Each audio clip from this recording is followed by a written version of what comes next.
नमस्कार, देवभूमि के दंगल में आप सभी का स्वागत है। मैं हूं आपके साथ यशस्वी शुक्ला और देवभूमि के दंगल में आज हम बात करेंगे चुनाव पास दिग्गज चेहरों की तलाश।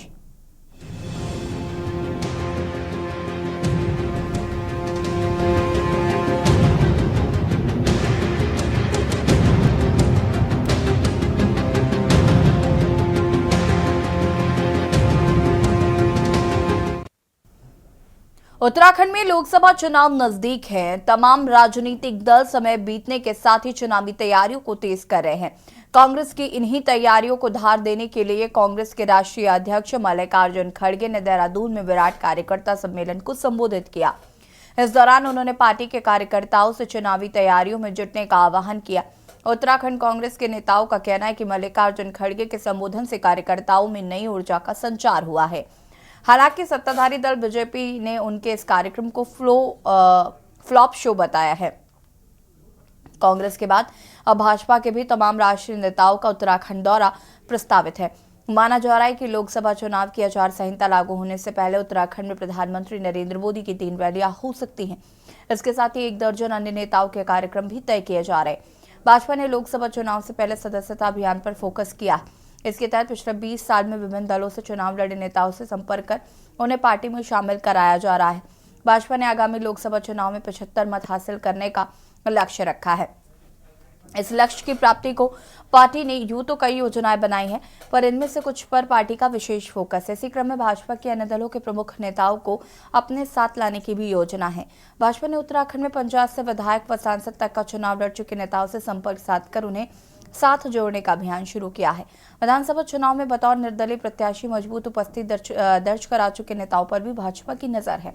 भाजपा का दावा है कि 2024 के लोकसभा चुनाव में पार्टी भारी बहुमत के साथ राज्य की 5 लोकसभा सीटों में जीत दर्ज करेगी।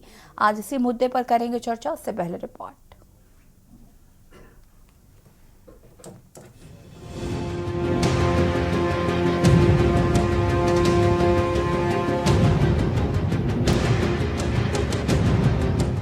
लोकसभा चुनाव 2024 जल्द होने जा रहा है। राम मंदिर की प्राण प्रतिष्ठा के बीच जनवरी महीने की भी विदाई होने वाली है। ऐसे में चुनाव के लिए समय बेहद कम है। वक्त की नजाकत को देखते हुए कांग्रेस के राष्ट्रीय अध्यक्ष मल्लिकार्जुन खड़गे ने देहरादून में विराट कार्यकर्ता सम्मेलन को संबोधित किया। इस दौरान उन्होंने पार्टी के कार्यकर्ताओं से चुनावी तैयारियों में जुटने का आह्वान किया। उत्तराखंड कांग्रेस के नेताओं का कहना है कि मल्लिकार्जुन खड़गे के संबोधन से कार्यकर्ताओं में नई ऊर्जा का संचार हुआ है। हालांकि सत्ताधारी दल बीजेपी ने उनके इस कार्यक्रम को फ्लॉप शो बताया है। वहीं कांग्रेस के बाद भाजपा भी अपने राष्ट्रीय नेताओं के उत्तराखंड दौरे की तैयारियों में लगी हुई है। बहुत ऊर्जा मिली और बहुत प्रेरणादायक उनका संबोधन रहा और कार्यकर्ताओं को भी जोश मिला और उत्तराखंड वासियों को भी जोश मिला। उन्होंने सभी समुदाय वालों के लिए और एक परिवर्तन का जो आह्वान किया पूरे देश का, वो अपने आप में अभूतपूर्व है। सर, उनके सफल कार्यक्रम का प्रमाण आप सबने कल देख लिया है कि उनके पहले जब उनकी नवनियुक्त प्रभारी शैलजा जी आई थी तो भारतीय जनता पार्टी में कांग्रेस छोड़कर के 1000 लोग आए थे और कल उनके राष्ट्रीय अध्यक्ष मल्लिकार्जुन खड़गे जी देहरादून का आगमन हुआ। उनकी जिसको बहुत विशाल जनसभा कह रहे हैं, किस तरह की वहाँ कुर्सियां खाली पड़ी हुई थी। आपको बता दें कि भाजपा ने 2024 के लोकसभा चुनाव में 400 सीटों जीतने का लक्ष्य रखा है। इसके साथ ही भाजपा ने आगामी लोकसभा चुनाव में 75% मत हासिल करने का लक्ष्य रखा है। इस लक्ष्य की प्राप्ति के लिए पार्टी ने कई रणनीति तैयार की है। इस क्रम में भाजपा के अन्य दलों के प्रमुख नेताओं को अपने साथ लाने की भी योजना है। भाजपा ने उत्तराखंड में पंचायत से विधायक व सांसद तक का चुनाव लड़ चुके नेताओं से संपर्क साधकर उन्हें साथ जोड़ने की अभियान शुरू कर दिया है। विधानसभा चुनाव में बतौर निर्दलीय प्रत्याशी और मजबूत उपस्थिति दर्ज करा चुके नेताओं पर भी भाजपा की नजर है। भाजपा का दावा है कि 2024 के लोकसभा चुनाव में पार्टी भारी बहुमत के साथ राज्य की 5 लोकसभा सीटों में जीत दर्ज करेगी। जो अन्य दलों में जो लोग हैं पार्टी उनको लाने का प्रयास नहीं कर रही, लेकिन अगर वो भारत सरकार की नीतियों से खुश हैं, प्रसन्न हैं, उनको अच्छा लग रहा है, मोदी जी की नीतियां उनको लुभा रही हैं या राष्ट्रहित में लग रही हैं, ऐसे लोग अन्य दलों में जो स्वच्छ छवि के लोग हैं, कर्मठ हैं, संघर्षशील हैं, सरोकारों से जुड़े हुए हैं, निश्चित रूप में ऐसे लोग अगर भारतीय जनता पार्टी में सम्मिलित होना चाहेंगे तो निश्चित रूप में पार्टी ऐसे लोगों का स्वागत करेगी। कांग्रेस का कोई नेता उनके संपर्क में नहीं है, वही नेता उनके संपर्क में है जो उनकी पार्टी के नेता हैं, जो कभी भाजपा में थे, जो कभी भाजपा में रहे हैं, और वही लोग वापस जा रहे हैं जो हमारे यहाँ कुछ दिन के लिए आए थे और उसके बाद वो वापस अपनी पार्टी में जा रहे हैं। कांग्रेस का कोई नेता नहीं। मैं चुनौती दे के पूछना चाहता हूँ उनसे, अगर उनके पास कोई नाम कांग्रेस का है तो नाम बताएं। जो कांग्रेस का मूल कार्यकर्ता है, जिसने कांग्रेस को, अपनी पार्टी को अपनी माँ की तरह समझा है, वो कभी भी पार्टी छोड़ के नहीं जाएगा। मिलाकर समय बीतने के साथ ही राज्य में चुनावी सरगर्मी तेज हो गई है। एक तरफ जहां कांग्रेस के राष्ट्रीय अध्यक्ष मल्लिकार्जुन खड़गे ने चुनावी बिगुल फूंक दिया है, तो वहीं दूसरी ओर सत्ता पक्ष पीएम मोदी के साथ ही तमाम दिग्गज नेताओं की रैलियों को कराने की तैयारियों में लगा हुआ है।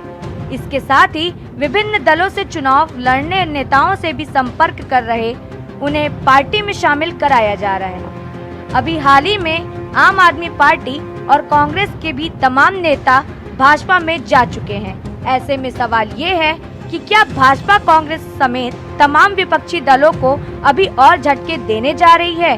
क्या भाजपा 2024 में 400 पार सीटें जीत सकती है? Uttarakhand desk report.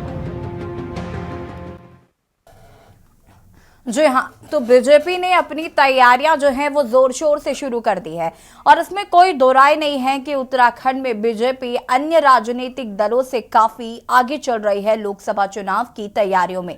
जहां एक और अगर हम बात करें, शहजाद कुमारी ने कांग्रेस में जो कि कांग्रेस की तरफ से वो आई थी और एक जिस तरीके से कार्यकर्ताओं में उन्होंने उत्साह भरने की कोशिश की थी और कांग्रेस ने उनका बहुत अच्छे से स्वागत किया था। तमाम चीज़ें, कई लोकसभा तैयारियां जो है वो साफ तौर पर देखी जा रही थी। कल मल्लिकार्जुन खड़गे पहुंचे, उन्होंने कार्यकर्ताओं में जोश भरने की कोशिश की, लेकिन बीजेपी की ये सेंधमारी कहीं ना कहीं कांग्रेस या अन्य राजनीतिक दलों के लिए भारी पड़ सकती है।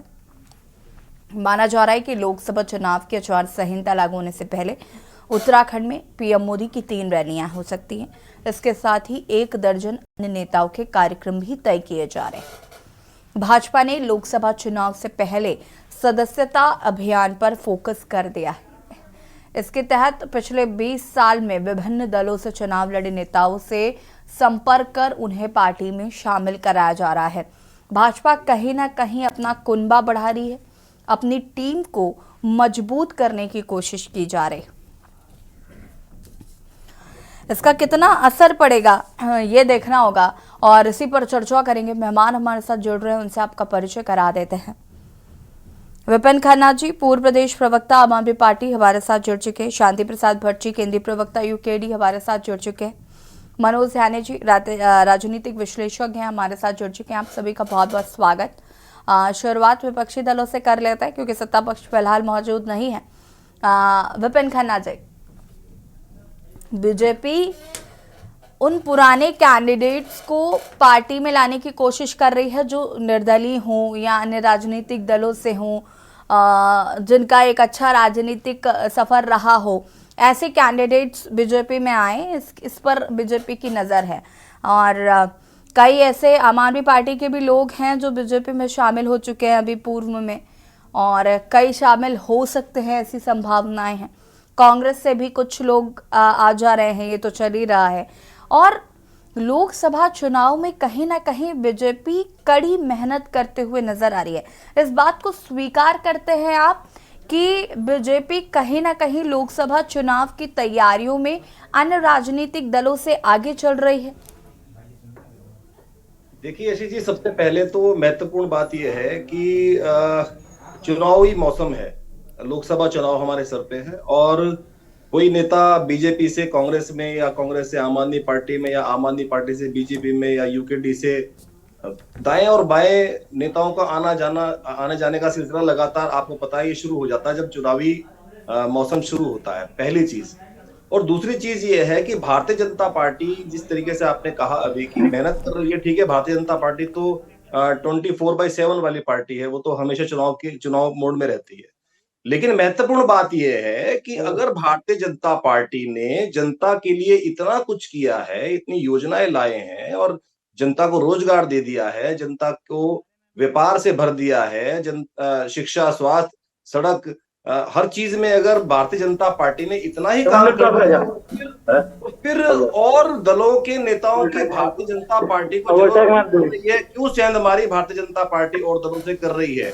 इसका मतलब कि आपने दूसरी चीज ये है जी, दूसरी महत्वपूर्ण बात यह है कि अगर हम केवल इस जीत का पैमाना केवल ये लेके चलें कि किसी की सभा में भीड़ है या किसी की सभा में भीड़ नहीं है, या किस दल में कितने नेता चले गए, किस दल से कितना नेता आ गए, ये जीत का पैमाना नहीं है, ना ये हार का पैमाना है यशी जी, क्योंकि जनता ने वोट करना है। सबसे महत्वपूर्ण बात है जनता ने वोट करना है। जनता को रोजगार मिला, महंगाई कम हुई, नौकरी मिली, कोई बिजली, पानी, सड़क, स्वास्थ्य सुविधाएं ठीक हुई, तो जनता तय करेगी। क्योंकि आपको शायद याद होगा पिछले विधानसभा चुनाव में आम आदमी पार्टी ने भी बहुत मेहनत करी, कांग्रेस ने भी बहुत मेहनत करी, उत्तराखंड क्रांति दल ने भी बहुत मेहनत करी, लेकिन एक बहुत महत्वपूर्ण चीज निकल के आती है कि बसपा, मैं क्योंकि नाम लेकर इसलिए बता रहा हूं कि बहुजन समाज पार्टी की 2 सीटें उत्तराखंड में आई। मुझे लगता नहीं है कि बहुजन समाज पार्टी ने कोई अपना कुनबा बढ़ाने का काम किया, या उन्होंने कोई धरने प्रदर्शन किए, या उन्होंने अन्य नेताओं को अपने पाले में लिया, फिर भी वो 2 सीटें ले आए। तो केवल भीड़ देखकर या नेताओं के आने और जाने को देखकर अगर हम ये कहें कि चुनावी तैयारियां बहुत जोरों शोरों से चल रही हैं, ये ऋषि जी केवल भारतीय जनता पार्टी की एक घबराहट है। क्योंकि भारतीय जनता पार्टी ने विपिन जी, अब चूंकि आपने बसपा का नाम लिया, देखिए बसपा का एक अपना अलग वोट बैंक है और बसपा उसी के बलबूते अगर 2 सीटें लाई है तो लाई है। लेकिन आप ये भी तो मानेंगे ना कि सत्ता में दोबारा जीत हासिल करने वाली भी बीजेपी है। इस तरीके की राजनीतिक जितनी भी गतिविधियां हैं या राजनीतिक जो भी उनके द्वारा किया जाता है, चाहे वो पन्ना प्रमुख बनाना हो, बूथ स्तर पर काम करना हो, या जन जन तक अपनी योजनाओं का प्रचार प्रसार हो, कहीं ना कहीं नतीजतन अगर देखा जाए तो जाहिर सी बात है कि दोबारा सत्ता में काबिज हुई ना, एक मिथक तोड़ा उत्तराखंड का। देखिए यशी जी, ऐसे मिथक बहुत बार टूट चुके हैं और बहुत ऐसी पार्टियां हैं जो दोबारा सत्ता में आई है। आम आदमी पार्टी भी दूसरी बार सत्ता में आई है दिल्ली में, लेकिन काम के बल पे आप सत्ता हथिया सकते हैं, ले सकते हैं। लेकिन अगर हम महंगाई की बात करें, हम पेट्रोल डीजल की बात करें, हम गैस की बात करें, हम किसानों की बात करें, हम बेरोजगारी की बात करें, हम डॉलर की बात करें, किसी भी चीज में अगर भारतीय जनता पार्टी कह दे कि हमने ये काम करके दिखाया है, आज बेरोजगार सड़कों पर घूम रहा है, जो 2 करोड़ रोजगार का वादा कर रहे थे, आज वो रोजगार देने में फिसड्डी साबित हुए हैं। क्योंकि भारतीय जनता पार्टी का हलक सूखा हुआ है, इसलिए वे दाएं और बाएं के नेताओं को अपनी पार्टी में शामिल करने का केवल प्रयास कर रहे हैं और ये जनता को दिखाना चाहते हैं कि देखिए मोदी जी की नीतियों से प्रभावित होकर कितने लोग भारतीय जनता पार्टी में आ रहे हैं। लेकिन भारतीय जनता पार्टी को ये नहीं भूलना चाहिए कि वोट जनता ने करना है। जनता को आपने क्या दिया है आपको ये बताना पड़ेगा। बाकी आप कहीं से भी किसी को लेके आइए, अपनी पार्टी में शामिल कीजिए या ना कीजिए, ये महत्वपूर्ण नहीं है। ठीक है, चलिए वापस आते हैं। सूरज सिंह नेगी जी हमारे साथ जुड़ चुके हैं, प्रदेश प्रवक्ता कांग्रेस है। मोहित कौशिक जी भी बीजेपी नेता हमारे साथ जुड़ चुके हैं। शांति प्रसाद भट्ट जी, क्या कुछ कहना चाहते हैं? बीजेपी जिस तरीके से तैयारियां कर रही है लोकसभा चुनावों को लेकर। जैसे जी भारतीय जनता पार्टी दूसरी बार यहाँ चुनाव जीतकर आई थी, ट्रिपल इंजन की सरकार थी। जो वादे लोकसभा में भारतीय जनता पार्टी ने किए थे उस पर यदि इंच मात्र काम होता तो आज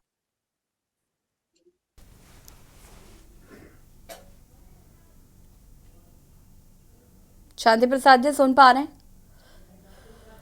वो ये समझ रही है कि उत्तराखंड के जनमानस उनसे सवाल कर रहे हैं कि अंतिम हत्याकांड में ने तक वीआईपी को गिरफ्तार क्यों किया, जबकि अंकिता की मां वीआईपी का नाम ले रही है। अब ये जनता सवाल कर रही है कि आपने जो गांव गोद लिए उन गांवों की क्या वस्तु स्थिति है, इस पर भारतीय जनता पार्टी के सांसद बताने को तैयार नहीं है। नौजवान रोजगार के लिए सड़कों पर आंदोलन कर रहे हैं, उन पर लाठियां भांजी, इस पर भारतीय जनता पार्टी ये बताने को तैयार नहीं है कि किन के आदेशों पे लाठियां भांजी गई। राज्य में पलायन नहीं रुका है, परिसंपत्तियों का मसला जस के तस है। कहने का मतलब है इन 10 वर्षों में भारतीय जनता पार्टी अपने कहे वादों के मुताबिक ना लोकायुक्त कानून लेकर आई, ना भ्रष्टाचारियों पर कार्रवाई की। ठीक है, शांति प्रसाद जी का शायद नेटवर्क इशू है, उन्हें फिर से कनेक्ट करने की कोशिश करते हैं। सूरज सिंह नेगी जी क्या कुछ कहना चाहते हैं? बीजेपी लोकसभा तैयारियां कर रही है और कहीं ना कहीं जिस तरीके से अपना कुनबा बढ़ाने की कोशिश भी अब बीजेपी लगातार कर रही है, जो एक्सपीरियंस्ड लोग हैं, अन्य राजनीतिक दलों के भी हैं, उनको भी अपनी पार्टी में शामिल करने की कोशिश बीजेपी द्वारा की जा रही। देखिए, चुनावी तैयारी जो है हर दल करता है और करनी चाहिए, उसमें कहीं कोई गुरेज नहीं होनी चाहिए। परंतु जिस प्रकार से भारतीय जनता पार्टी डरी हुई है, क्योंकि जो पिछले 10 सालों में इन्होंने जनता से वायदे किए थे, उन वायदों को पे ये खरा नहीं उतरे हैं। चाहे वो 2 करोड़ रोजगार देने की बात हो, विदेशों से काला धन लाने की बात हो, या महंगाई कम करने की बात हो। आप ये देखिए कि पेट्रोल और डीजल पर जो है अंतरराष्ट्रीय मार्केट में कच्चे तेल के दाम गिरने के बावजूद भी इस देश के लोगों को इसका फायदा नहीं मिल पा रहा है। और जो विदेशी कर्ज है, विदेशी कर्ज जो है 65 सालों में जो 55 लाख करोड़ था, मोदी जी के 10 साल के कार्यकाल में वो 205 लाख करोड़ हो गया है। तो ये इनकी स्थिति है। हर व्यक्ति जो है को इन्होंने जो है कितने कर्ज में देश को डुबा दिया है। और उत्तराखंड के सवालों पर अगर बात करें तो उत्तराखंड में भी इन्होंने जो है बड़े बड़े वायदे किए थे, और विधानसभा में घोषणा होने के बावजूद भी 100 दिन के अंदर लोकायुक्त लाएंगे, वो लोकायुक्त आज तक नहीं आया। पलायन आयोग कहां चला गया, उसका कहीं कोई अता पता नहीं। अंकिता भंडारी हत्याकांड में जो वीआईपी है, वो भारतीय जनता पार्टी का वीआईपी आज तक जो है खुलेआम घूम रहा है। सरकार उसका नाम उजागर करने को राजी नहीं है और न उस पर कोई कार्रवाई करने को राजी है।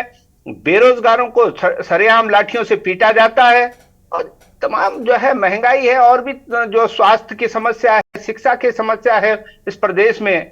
तो सब लोग जो है महंगाई से लोग त्राही काम कर रहे हैं। उत्तराखंड में भारतीय जनता पार्टी के आने से इतना भ्रष्टाचार बढ़ गया कि भ्रष्टाचार चरम पर है। कहीं कोई काम किसी व्यक्ति का जो है बिना पैसे के नहीं हो रहा है। ये तमाम जो हालात हैं, ये हालात इनको डरा रहे हैं। और ये जो है जिस दिन दूसरी पार्टी के कोई बड़े नेता आते हैं, उस दिन जो है कुछ लोगों को अपनी पार्टी में शामिल करा के दिखाते हैं। दूसरे दलों के लोग अगर उसमें भारतीय जनता पार्टी में आते हैं तो ये दिखाते हैं कि कांग्रेस के लोग आ गए। अरे भैया, कांग्रेस के लोग नहीं आए हैं। कांग्रेस छोड़ चुके लोग जो हैं, जो सत्ता लोलुप लोग हैं, जो सत्ता के बगैर जीवित नहीं रह सकते, वो लोग आया राम गया राम की तरह चलते हैं। और इनकी पार्टी से जो लोग सत्ता पाने के लिए यहां पर आए थे, उनके मंसूबे पूरे नहीं हुए, तो इसलिए वो वापस जा रहे हैं।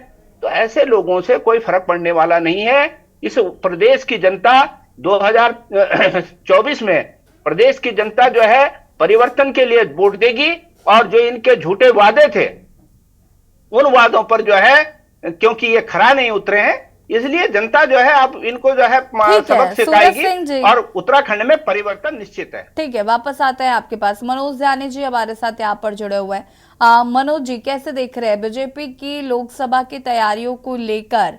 क्या आपको लगता है कि विपक्षी दल या जो राजनीतिक दल है उनसे आगे चल रही है बीजेपी, और इसका कितना फायदा लोकसभा के चुनाव में बीजेपी को मिलेगा?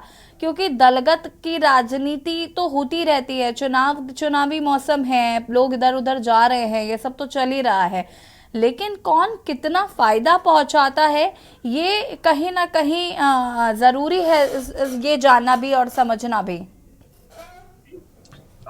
देखिए यशी जी, चुनाव जो होता है लोकतंत्र का पर्व होता है और आम चुनाव तो बहुत बड़े हैं, पूरे राष्ट्र के भीतर वो चुनाव होगा। उसके द्वारा केंद्र के जो प्रथम नायक हैं, क्योंकि head of the government, head of the state तो हमारे प्रेसिडेंट होते हैं, लेकिन हेड ऑफ द गवर्नमेंट जो है प्रधानमंत्री होते हैं, उनकी कैबिनेट होती है, पूरी पार्लियामेंट चुनी जाएगी।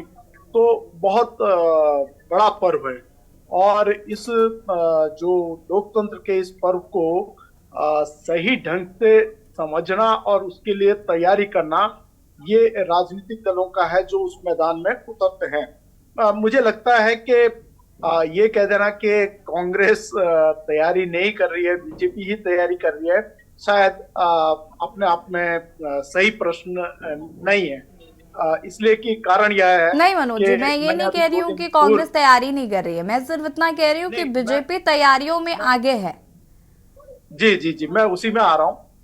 जैसे कि मैंने अभी देखा 2 दिन पूर्व, जिस तरीके से मैं ऑब्जर्व कर रहा हूँ, मैंने देखा कि मैंने क्या सभी मीडिया कर्मियों ने, पूरे जितने भी उत्तराखंडी लोग हैं सभी देख रहे हैं, इस प्रदेश के नागरिकगण, कि कांग्रेस ने काफी जन संगठनों को बुलाया हुआ था और उन जन संगठनों के द्वारा जो चुनाव घोषणा पत्र है उसके लिए वो आमंत्रित कर रहे थे। उसके अगले दिन खड़गे जी भी आए हैं। उससे पूर्व अगर हम भारतीय जनता पार्टी का देखेंगे तो जिस तरीके से अयोध्या में रामलला जी के मंदिर के साथ जो तैयारी हुई और उसके बाद वर्तमान में जो ये डेवलपमेंट जिस पे हम आज चर्चा कर रहे हैं, जिसमें वो पार्टी एक लक्ष्य निर्धारित कर रही है कि हम 75% वोट जो है उसे कैप्चर करें। हालांकि जिस इलेक्शन में वोट ही 75-80% पड़ते हो तो उसे आप कितने कर रहे थे, यानी वोट प्रतिशत का 75% ये मैं मानकर चलता हूं कि उसको वो हासिल करना चाहते हैं। लेकिन क्या यह संभव है? मैं बार बार आपके चुनाव के डिबेट में आया और जब मैं हाल ही में जो चुनाव है क्योंकि मापक होता है और वो बागेश्वर विधानसभा का चुनाव था जिसमें हमने देखा कि कांग्रेस प्रत्याशी बिना तैयारी के, और जबकि उनके जो पिछले चुनाव लड़े थे जिन्होंने 20-25 हजार वोट पड़े थे वो भाजपा में सम्मिलित हो गए थे और कांग्रेस ने एक नए प्रत्याशी को उतारा था, बसंत कुमार जी को, और उसके बावजूद वो सिर्फ मात्र 2400 वोट से हारे। तो मतलब ऑलमोस्ट उन्होंने अगर सही ढंग से लड़ाई लड़ी होती तो जीत चुके होते। तो मेरा जो देखने का तरीका वो ये है कि ऐसा नहीं है कि जनता में बिल्कुल बाग वाली स्थिति हो। उत्तराखंड ने जहां तक उत्तराखंड की जनता की बात है, भारतीय जनता पार्टी की झोली में 100 आउट ऑफ 100 यानी 5 सीटें होती हैं, सारी की सारी 5 सीटें उनकी झोली में डाली। और ऐसा राजस्थान ने किया था, महाराष्ट्र से इस तरीके के रिजल्ट भारतीय जनता पार्टी को मिले थे और हिंदी बेल्ट से मिले थे। लेकिन क्या उत्तराखंड में वर्तमान में जो स्थितियां हैं, परिस्थितियां हैं, वो वास्तव में 100 में से 100 सीटें यानी 5 में से 5 भारतीय जनता पार्टी को देगी? ये है प्रश्न। मुझे लगता है कि जिस प्रकार से उत्तराखंड के मैं देख रहा हूं कि युवाओं ने बेरोजगारी के सवाल पे और 100 भ्रष्टाचारियों को जेल पे भिजवा के जिस तरीके के आंदोलन की रचना की है, हजारों युवा मैं देखता हूं कि उनके लिए और घर घर में जहां पर जाते हैं उनकी बात होती है, मीडिया हाउसेस में बात होती है। मैं देख रहा हूं कि कोविड के कर्मचारी हैं जिन्होंने कोविड के लिए प्राण अपने दांव पर रखकर आगे आए और उनकी नौकरियां छीनी। तो मुझे नहीं मालूम कि आंकड़ा कितना है बेरोजगारी का, लेकिन मुझे लगता है कि अगर युवाओं में अगर कुंठा घिरी हुई है तो क्योंकि आज तक ऐसा होता आया है कि जिधर युवा चलता है उधर ही समाज की धारा भी बहने लग जाती है। तो मुझे लगता है कि कहीं ना कहीं मनोज जी वापस आते हैं, मोहित कौशिक जी का रुख करना चाहेंगे। मोहित जी क्या कुछ कहना चाहते हैं? अलग अलग राजनीतिक दलों के जो दिग्गज चेहरे हैं उनकी तलाश शुरू कर दी है बीजेपी ने और अपना कुनबा बढ़ाने की कोशिश कर रही है। हालांकि इससे पहले भी बहुत सेंधमारी हुई है, बहुत सारे अन्य राजनीतिक दलों के लोग आपकी पार्टी में आए हैं, लेकिन उसके बावजूद भी ये अलग से तलाश क्यों की जा रही है? इसका क्या आगे रिजल्ट्स होंगे? बीजेपी इसको किस तरीके से देख रहे हैं? मैं चाहूंगी कि जरा आप दर्शकों को बताएं। देखिए, एक तो सबसे पहली बात यह है कि भारतीय जनता पार्टी का परिवार आज विश्व का सबसे बड़ा परिवार है। भारतीय जनता पार्टी विश्व का सबसे बड़ा राजनीतिक दल है और ये परिवार निरंतर अपनी गति से बढ़ता जा रहा है। हम जोड़ने का प्रयास तो करते हैं अच्छे लोगों को, जो कोई हमारी पार्टी में आना चाहता है उसका स्वागत है, अभिनंदन है। हम जोर जबरदस्ती किसी को अपनी पार्टी या संगठन में नहीं ला रहे हैं। हम किसी के पास जाके बुला के नहीं ला रहे हैं कि आप आइए हमारा संगठन विश्व का सबसे बड़ा संगठन है। हमें किसी को बुला के लाने का आवश्यकता नहीं है, लेकिन हमारी नीतियों हमारे संगठन की विचारधारा से प्रभावित।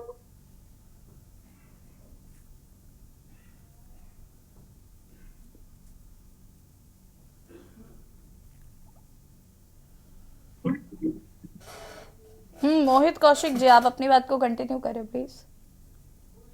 जी हमारी नीतियों से प्रभावित होकर लोग स्वयं में हमारे पास आ रहे हैं और हमारा संगठन विश्व का सबसे बड़ा संगठन है, ये सब जानते हैं। भारतीय जनता पार्टी एक विचार है, एक परिवार है और इस पार्टी की विचारधारा से प्रभावित होके, माननीय प्रधानमंत्री जी से प्रभावित होके कुछ लोग अगर हमारे संगठन को ज्वाइन करते हैं, हमारी पार्टी को ज्वाइन करते हैं, तो उनका स्वागत और अभिनंदन हम करते हैं। हम किसी को बुला के पार्टी ज्वाइन नहीं करा रहे हैं। और राजनीति में भारतीय जनता पार्टी 24/7 24 घंटे चुनाव में रहती है। हमारा कार्यकर्ता हर चुनाव के लिए हरदम तैयार रहता है। नहीं मोहित जी, देखिए ये बात तो बिल्कुल फैक्ट है कि बीजेपी हमेशा चुनावी मोड में रहती है, तैयारियां करती है। अभी विपक्षी दल कह रहे थे कुनबा बढ़ाने से क्या होगा, महंगाई बेरोजगारी जैसे मुद्दों पर जनता आपको घेरेगी, आप लाख कुनबा बढ़ा लीजिए, इन सवालों से आप बच नहीं पाएंगे।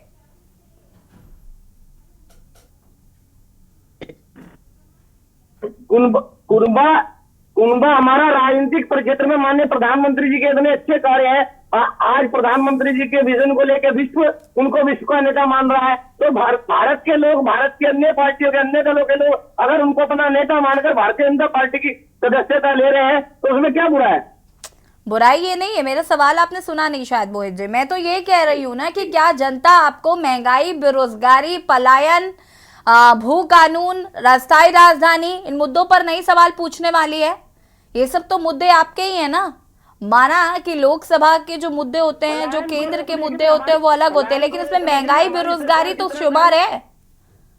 उत्तराखंड में पलायन को रोकने के लिए होम स्टे योजना से लेके जितनी माताओं बहनों के लिए घसियारी योजना से लेके इतनी योजनाएं चलाई है भारतीय जनता पार्टी की सरकार ने चलाई है। माननीय धामी जी के नेतृत्व में अभी विनिवेश कार्यक्रम हुआ, माननीय मुख्यमंत्री जी अन्य देशों की यात्रा निवेश लाए, यहाँ पर कितना निवेश आया ये सब आप देख रहे हैं। ठीक है, सूरज सिंह नेगी जी कुछ कहना चाहते हैं? जी देखिए, हमारे भारतीय जनता पार्टी के मित्र जो है कह रहे हैं कि ये विश्व का बहुत बड़ा संगठन है, ये है, सब कुछ है, परंतु ये लोग नकार सकते हैं क्या? विश्व का सबसे बड़ी पार्टी आज अगर कोई मानता है भारतीय जनता पार्टी, हाँ, हम नहीं नकार रहे हैं। हमारा कहना यह है कि विश्व की बड़ी पार्टी बनने से क्या इस देश के जो तात्कालिक मुद्दे हैं, जो 2014 में आपने आज से 10 साल पहले जो वायदे किए थे देश की जनता के साथ में, उन पर आप कितना खरे उतरे हैं? क्या 2 करोड़ पूरा कर रहे हैं? 2 करोड़ रोजगार देने की बात जो है प्रतिवर्ष आपने की थी, तो 10 साल में जो है 20 करोड़ लोगों को रोजगार मिला क्या? आपने कहा था काला धन लेकर के आएंगे और 15 से 20 लाख जो है हर भारतीय के खाते में आएंगे, उस पर का क्या हुआ? आप जो है नोटबंदी के माध्यम से, तमाम दूसरे जो काम है आपके, उसके माध्यम से यहाँ तक कि 10 साल में आपकी उपलब्धि ये है कि 65 सालों में देश के जितने प्रधानमंत्री हुए, देश पर जो है 55 लाख का करोड़ का कर्जा था, आज 205 लाख करोड़ का कर्जा हो गया। इस पर आप कोई जवाब नहीं देंगे। यही है आपकी उपलब्धि, यही है आपकी उपलब्धि, यही है। अरे भैया, यही है आपकी उपलब्धि। और जिस सड़क बनने की आप बात करते हो ना, जिस सड़क बनने की आप बात करते हो, जिस सड़क बनने की आप बात करते हो, टोल टैक्स पता है कि जेब पर कितना चाकू चल रहा है। अगर कोई व्यक्ति गाड़ी लेता है एक, तो जो है 1 लाख जो है पहले जो है रजिस्ट्रेशन के समय में रोड टैक्स का जमा कर देता है। उसके बाद जो है हर नाके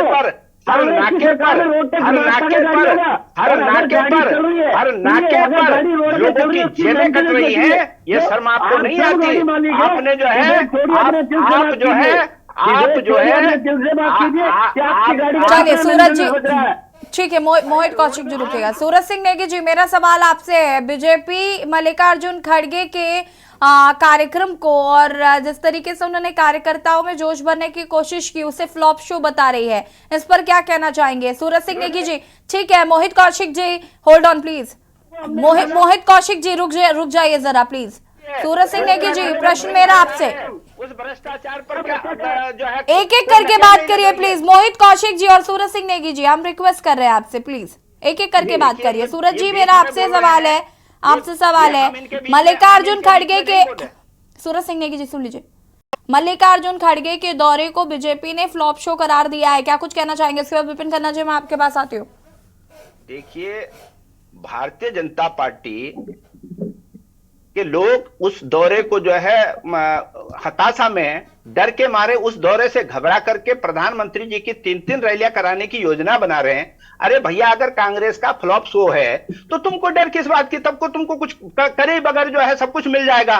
परंतु ये तुम्हारी डर है कि कांग्रेस के जो खड़गे जी आए हैं और जिस प्रकार से कार्यकर्ताओं में उत्साह देखा गया, स्वतः स्फूर्त जो है कार्यकर्ता जो है जो उत्साहित हुए, जो उनके भाषण से उनको प्रेरणा मिली है, उससे आप घबरा गए हैं और घबरा करके आप अनर्गल बातें कर रहे हैं। इतना बड़ा ग्राउंड पूरा भरा हुआ कार्यकर्ता सम्मेलन है, उसको आप कह रहे हैं कि छोटी सी भीड़ थी, तो वो आपका दृष्टि दोष है। तो आप ये बताइए, कौशिक जी बीच में मत बोलिए। मोहित कौशिक जी, मोहित जी मैं आपके अपने टाइम पे बोलिएगा प्लीज। मोहित जी बीच में इंटरप्ट नहीं करिए। मोहित जी प्लीज। कौशिक जी मेरी बात पूरी होने दीजिए। हमारा कहना यह है कि अगर कांग्रेस जो इस प्रदेश का मुख्य विपक्षी दल है, अगर वो कहीं नहीं है, वो कमजोर है, तो आपको फिर मेहनत करने की चिंता क्यों है? आप क्यों मेहनत कर रहे हैं? क्यों डर रहे हैं? क्यों डर रहे हैं? आपका डर है कि जो दूसरे दल के नेताओं को आप आयातित कर रहे हैं, तो इसी डर के मारे जनता को दिखाना चाह रहे हैं। जनता को बीच में मत बोलिए, बीच में मत बोलिए, बीच में मत बोलिए, बीच में मत बोलिए, बीच में मत बोलिए। अरे कोई नहीं आ रहा, कोई प्रभावित नहीं हो रहा है। तुम्हारी आयात करने की जो नीति है वो आयातित कर रही है लोगों को। अरे सत्ता के लोभ में, सत्ता का किसी को डर दिखा करके, किसी को जो है सत्ता की रेवड़ियां दिखाकर, सत्ता की मलाई दिखा करके अपनी पार्टी में शामिल कर रहे हो। अगर आपको डर नहीं है तो क्यों इतनी बैठकें कर रहे हो? क्यों जो है तुम खाक छान रहे हो? ठीक है, मोहित कौशिक जी रुकिए जरा, विपिन खन्ना जी का रुक कर लेते हैं। Wait for a minute please please. आपस में इस तरीके से बहस करने से कुछ नहीं होगा। मोहित कौशिक जी प्लीज, बाकी दोनों को म्यूट करिएगा, विपिन जी को ऑन रखिएगा। विपिन जी, आपकी कार्यकारिणी भंग चल रही है, लोकसभा चुनाव नजदीक है, कैंडिडेट्स कब बनाए जाएंगे, तमाम सवाल हैं कि आम आदमी पार्टी क्या कर रही है। कांग्रेस तो चलिए कुछ कर रही है कि मल्लिकार्जुन खड़गे भी आ रहे हैं, शैलजा कुमारी जी भी आ रही हैं, अब तो समझ में आ रहा है कि भाई लोकसभा चुनाव नजदीक है। बीजेपी का अपना अलग कार्यक्रम है और उनके अलग अपने एजेंडे हैं। आम आदमी पार्टी का क्या रोल है? देखिए यशी जी, क्योंकि ये सारा जितना भी काम होता है ये केंद्रीय नेतृत्व तय करता है, और जब केंद्रीय नेतृत्व तय करेगा उसे लगेगा कि ठीक है, केंद्रीय नेतृत्व को जरा याद दिलाइए, कि भाई उत्तराखंड में भी बहुत कुछ है करने के लिए। मुझे कई बार ऐसा लगता है कि आम आदमी पार्टी जितना दिल्ली में फोकस थी, जितना पंजाब में फोकस थी, उत्तराखंड में आम आदमी पार्टी थोड़ा सा लीनियंट रहने की कोशिश करती है। उत्तराखंड को भी आम आदमी पार्टी ने पूरी तरीके से ग्राब करने की शायद सोची नहीं है, और ये इसलिए दर्शाता है कार्यकारिणी भंग हुए कितना वक्त हो गया है। क्या आपके कार्यकर्ता ये सवाल नहीं पूछते होंगे? क्या जो लोग जुड़े हैं या जिनको उम्मीद है कि उनको कोई पद मिलेगा, क्या उनके मन में ये जहन में सवाल नहीं आता होगा? अभी आरपी रतूड़ी जी आपकी पार्टी में आए थे और मुझे लगता है वो बीजेपी में शामिल हो गए हैं। उनकी भी यही प्रॉब्लम थी कि भाई कार्यकारिणी आपने भंग कर दी, अब आप पद भी नहीं दे रहे हैं। कहीं ना कहीं उनको भी ये लालच दिया गया होगा। देखिए यशी जी, जो सत्ता के लोभी लोग होते हैं वो कुछ भी एलिगेशन लगाकर पार्टी से जा सकते हैं कि कार्यकारिणी भंग हो रखी है या कार्यकारिणी नहीं बन रही है या केंद्रीय नेतृत्व ध्यान नहीं दे रहा है। लेकिन ऐसा नहीं है। जो सच का साथ देने वाले लोग होते हैं वो अपनी बात रखेंगे, चाहे वो 100 हो चाहे वो 2 हो। और ऐसा कहना कि आम आदमी पार्टी उत्तराखंड की तरफ ध्यान नहीं दे रही है, ऐसा कुछ नहीं है। केंद्रीय नेतृत्व का अपना फैसला है, वो समय पर अपना फैसला लेगा। लेकिन भारतीय जनता पार्टी को, जैसे मैं अभी सुन रहा था, वो कह रहे हैं कि हम किसी को नहीं लेके आते हैं, सब नीतियों से और विचारों से प्रभावित होकर भारतीय जनता पार्टी में आते हैं। तो मुझे ये कहते हुए कोई गुरेज नहीं है कि भारतीय जनता पार्टी के लोग अन्य दलों के लोगों को फोन करके, लोगों के पास रिकॉर्डिंग है कि भारतीय जनता पार्टी के लोग पैसे का लोभ देकर, पद का लोभ देकर और प्रलोभन देकर अपनी पार्टी में बुलाने का प्रयास भारतीय जनता पार्टी के लोग कर रहे हैं। तो ऐसा कौन नहीं करता? देखिए, पैसे का लोभ, पद का लोभ किसे नहीं? राजनीति में हर व्यक्ति यही चाह रहा है। विपिन खन्ना जी, आम आदमी पार्टी आपको भी कुछ बड़ा पद दे सकती है, इसीलिए तो आम आदमी पार्टी में है। झूठ बोल रहे हैं। अगर हम आपकी पार्टी का है मानते हैं, लेकिन कम से कम आप उत्तराखंड के लोग निवासी हैं, आप ये भी अच्छा नहीं है। ऐसा झूठ बोल रहे हैं। अन्य दलों के लोगों को फोन कर करके अपनी पार्टी में बुलाने को विवश कर रहे हैं। पूछिए जाकर, हो सकता है आपने ना किया हो, मैं आपको नहीं कह रहा हूँ, लेकिन भारतीय जनता पार्टी के लोग ऐसा कर रहे हैं। ऐसा कोई नहीं भाई साहब, ऐसा जिन नीतियों की बात कर रहे हो, जिन विचारों की बात कर रहे हैं, गलत आरोप, बिल्कुल गलत आरोप भाई साहब। विचार आपके जब नौकरी प्रकरण हुआ, रोजगार प्रकरण हुआ, बेरोजगारों के रोजगार भारतीय जनता पार्टी के नेताओं ने बेचे, तब आपके विचार कहाँ थे? जब अंकिता भंडारी बेटी का हत्याकांड भारतीय जनता पार्टी के नेताओं ने किया, तब आपके विचार कहाँ थे? और नीतियों की अगर आप बात करेंगे, देश के संसाधन बेचना, हमारी बहन के देश के संसाधन बेचना भारतीय जनता पार्टी की नीति है। कौन सा संसाधन देना, पेंशन खत्म कर देना, ये भारतीय जनता पार्टी की नीति है। क्या महंगाई को बढ़ा देना, महिला सुरक्षा बढ़ा देना, क्या ये भारतीय जनता पार्टी की नीति है? नहीं, आप ये बताइए ना, कौन सी नीतियों से प्रभावित होकर अपने दलों के लोग आपके पास आ रहे हैं? आप देश के लिए क्या कर रहे हैं? महंगाई आप भारत के लोग विश्व के लोग माननीय प्रधानमंत्री जी को विश्व के लोग अपना नेता मान रहे हैं, विश्व के लोग अपना नेता मान रहे हैं, भारत को तो छोड़िए। कौशिक जी कौन से देश के नेता मान रहे हैं तो वहीं भेज दो ना, वहीं भेज दो उसी देश में जिस देश के नेता मान रहे हैं, वहां से चुनाव जीत के आ जाएगा। वहां से किसी देश में भेज दो, वहां से चुनाव लड़वा दो उनको। अगर विदेशों में है तो वहां का प्रधानमंत्री बना दो उनको। यानी कि आप नहीं चाहते भारत विश्व गुरु बने, आप नहीं चाहते कि भारत के लोगों का अरे झूठ बोल के, ऐसे झूठ बोल के विश्व गुरु नहीं बनता। कर्जा ले लेकर जो है, कर्जा लेकर के, विदेशी कर्जा लेकर के विश्व गुरु बने हुए हैं। अरे विश्व गुरु ऐसे नहीं बनता, ऐसे नहीं बनता विश्व गुरु कर्जा ले लेकर के। तो आप अरे आपने तो वो कर रखा है कि देश का छोटे से सिद्धि से देश का प्रधानमंत्री भी हमारे प्रधानमंत्री को देहाती औरत बना देता। ऐसे बनते हैं विश्व गुरु ऐसे बनते हैं जो माननीय प्रधानमंत्री मोदी। चलिए ठीक है, राजनीतिक विशेषज्ञ मनोज यानी जी का रुख कर लेते हैं। रुक जाइए जरा, आपस में लड़ने से क्या होगा? मोहित कौशिक जी और सूरज सिंह नेगी जी, आपस में लड़ाई करने से कुछ नहीं होगा। नहीं मान रहा है, कोई विश्व गुरु नहीं मान रहा है। अरे तो उसने जिस देश में उसका इतना मनोज यानी जी, मेरा सवाल आपसे ये है, आम आदमी पार्टी के प्रवक्ता अभी जो भी कह रहे थे कि केंद्रीय नेतृत्व डिसाइड करेगा, आम आदमी पार्टी को लेकर क्या राय? क्योंकि देखिए, राष्ट्रीय पार्टी आम आदमी पार्टी बन चुकी है बहुत जल्दी, बहुत कम समय में, और पिछले विधानसभा चुनाव में हमने देखा था कि आम आदमी पार्टी एक तीसरे विकल्प के रूप में थी, और अभी जो हालात हैं, जो चीज़ें चल रही हैं, उससे अकॉर्डिंगली लगता है कि उत्तराखंड में भी आम आदमी पार्टी अगला चुनाव संभवतः लड़े, अगर अलग लड़ती। लेकिन बहुत सारी चीज़ें भी आम आदमी पार्टी में मिसिंग है, चाहे वो एक बड़े चेहरे की हो या फिर यहाँ पर जो भी कार्यकारिणी जो जैसे कि भंग की गई है, बहुत सारी चीज़ें हैं जिन पर आम आदमी पार्टी को भी काम करने की ज़रूरत है। लेकिन अभी जैसे विपिन जी ने कहा कि जब केंद्रीय नेतृत्व डिसाइड करेगा, तो क्या केंद्रीय नेतृत्व वाकई उत्तराखंड को लेकर सीरियस नजर आ रहा है? यशी जी, ये प्रश्न मुझसे है जी जी।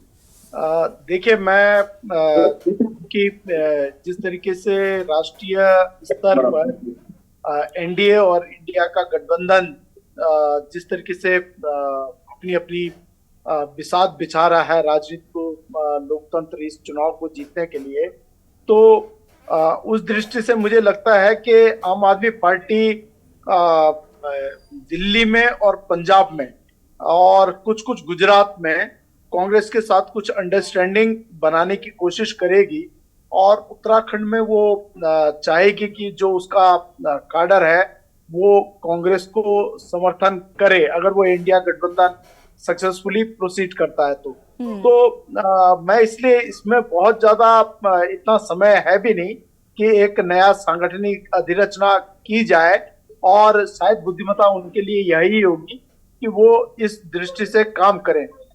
मुझे लगता है कि मोहित जी की बातों को बड़े ध्यान से सुन रहा था मैं, सूरत सिंह नेगी जी को भी बहुत अच्छी तरह सुन रहा था, और ये तो दिख रहा है कि मोहित जी इस बात से परेशान नहीं है कि कांग्रेस उन्हें परेशान कर सके या आम आदमी पार्टी या कोई अन्य पार्टी में, लेकिन उनका मोबाइल उनको जरूर परेशान कर रहा है, बार बार मैं देख रहा हूँ। खैर, बहरहाल मैं जो जिस तरीके के हालात हैं, मैं आपको स्थिति परिस्थिति से अगर अवगत कराऊं तो उत्तराखंड में मैं जो देख रहा हूं, मुझे जो दिख रहा है, मुझे लड़ाई बराबर की नजर आ रही है, कांटे की टक्कर नजर आ रही है, और मैं बहुत जिम्मेदारी के साथ ये कह रहा हूं कि अगर कांग्रेस अपने हाउस को ऑर्डर में रखती है और सही ढंग से अपने कार्ड प्ले करेंगे तो ये कंटेस्ट बहुत शानदार होगा और लोकतंत्र के लिए बहुत ही रोचक रहेगा। और दोनों ही राजनीतिक दल युवाओं को, जैसे कि मैंने शुरू में कहा कि जो बेरोजगारी को लेकर जो युवा लड़ रहे हैं, जो कोविड के लिए लड़ रहे हैं, जो अन्य समस्याओं को लेकर सामाजिक संगठन जो मैदान में है, उनके साथ कैसा सामंजस्य बनाते हैं, कैसी अंडरस्टैंडिंग पैदा कर पाते हैं, वो बहुत बड़ा विषय होगा। और आर्थिकी के मोर्चे पर तमाम बहुत सारे विषय हैं। सिर्फ हवाबाजी से काम नहीं चलेगा। इस बार लोग हवाबाजी से नहीं, अपने दिमाग, दिल और को खोलकर, अपने दिमाग को खोलकर बहुत सोच विचार कर वोट करने जा रहे हैं, ऐसा मुझे महसूस होता है, लगता है जी। सूरत सिंह नेगी जी, मैं आपसे जानना चाहती हूँ, प्रीतम सिंह कहाँ है आजकल? हरीश रावत जी कहाँ है? हरीश रावत जी कहाँ है आजकल? ये वो चेहरे दोनों में है सारे नेता हमारे, ये वो चेहरे हैं जो अक्सर टीवी पर छाए रहते थे, और अभी पिछले काफी लंबे समय से हरीश रावत जी तो फिर भी कभी कभी मौन व्रत रख लेते हैं तो आ जाते हैं चर्चा में, लेकिन प्रीतम सिंह जी मुझे लग रहा है बिल्कुल ही नदारद है। तो क्या प्रीतम सिंह जी की कोई नाराजगी है जो वो मीडिया के सामने नहीं आ रहे हैं, या प्रीतम सिंह जी अंदर खाने में कोई बड़ी उनकी अलग राजनीति चल रही है? नहीं, देखिए यशी जी, ऐसा कोई इवेंट नहीं था कि जो है वो हो। अभी हमारी जो घोषणा पत्र कमेटी थी उसकी बैठक थी, उसमें प्रीतम सिंह जी थे, शैलजा जी आई हैं तो उनको रिसीव करने उनके कार्यक्रमों में पूरे प्रीतम सिंह जी थे। अभी खड़गे जी का कार्यक्रम हुआ, उसमें जो है प्रीतम सिंह जी साथ में थे। तो अब कैमरे वाले अगर हम लोगों को नहीं दिखा पा रहे हैं तो अब इसमें हम क्या कर सकते हैं? नहीं, कैमरा तो हमारे हाथ में नहीं है, सूरत सिंह नेगी जी, चैनल और कैमरा हमारे हाथ में नहीं है। नहीं, अब ऐसा एक सेकंड मोहित जी, सूरत सिंह नेगी जी, ऐसा तो नहीं हो सकता ना कि हम करण महाराज जी को दिखाएं और प्रीतम सिंह जी को ना दिखाएं। अब कैमरा पर्सन की दुश्मनी करण महाराज जी से दोस्ती हो और प्रीतम सिंह जी से दुश्मनी, ऐसा संभव तो नहीं ना?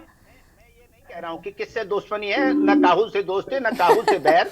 हमारा कहना ये कि जिसको मीडिया दिखाना चाहता है उसको दिखाता है, जिसको नहीं दिखाना चाहता नहीं दिखाता। हमारा कोई जोर थोड़ा ही नहीं है किसी पे हमको दिखाइए आप पे भी आरोप लगा लिया, ये तो आप पे भी आरोप लगा रहे हैं जी कि आप लोग। चलिए, ऐसे आरोपों की आदत हो गई है अभी। चलिए, कोई बात नहीं। देखिए मोहित कौशिक जी, सवाल आपसे ये था जो अन्य विपक्षी दल कह रहे हैं कि भाई आप कुनबा चाहे जितना विस्तार कर लीजिए, आपने प्रधानमंत्री का एक ड्रीम प्रोजेक्ट था स्मार्ट सिटी, उसकी धज्जियां उड़ा दी। जनता आपसे सवाल पूछेगी कि स्मार्ट सिटी का क्या हुआ, कि केंद्र ने भी आपको पैसा देने से बीच में मना कर दिया था कि भाई हम पैसा नहीं दे पाएंगे, आपने स्मार्ट सिटी की फजीहत कर दी। बेरोजगारी, महंगाई जैसे मुद्दे हैं और इन पर कहीं ना कहीं अगर आप काम नहीं करेंगे तो जनता कहीं ना कहीं आपको इसको लेकर जरूर परिणाम जो भी होंगे वो देखने को मिलेंगे। साथ ही साथ आपके सांसद जो पिछले 5 सालों से गायब थे, जिन्होंने एक एक गांव गोद लिया था, उन गांवों की स्थिति भी बद से बदतर है। तो कहीं ना कहीं सवाल तो आपसे पूछे जाएंगे जब आप जनता के बीच में जाएंगे, और आपसे ये भी पूछा जाएगा कि भाई आपके सांसद, कई ऐसे सांसद हैं आपके जिनकी शक्ल नहीं देखी है लोगों ने, जानते नहीं है कि वो दिखते कैसे हैं।